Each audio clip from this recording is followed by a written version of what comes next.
مسخره نکن قهرم را نخزون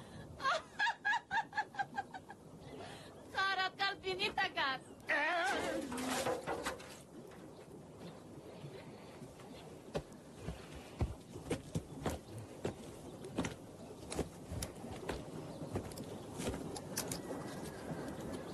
سنم تو مرا نمیدونی نه تو مرا نمیدونی اگر همین صغیره نعمت جیانت مالبونت باشد یک روز نه یک روز باز بزو گوسفندانت و باقی من میدرآیند انا آن وقت ببینی که لینگی گوسفندت در شاخ گلاس آویزان نترسم بابای غفور ای بابا نگوی از نه هر دست فولا شوی که نظرم تو رو نمیگیرد حالا همین خیر انا میخه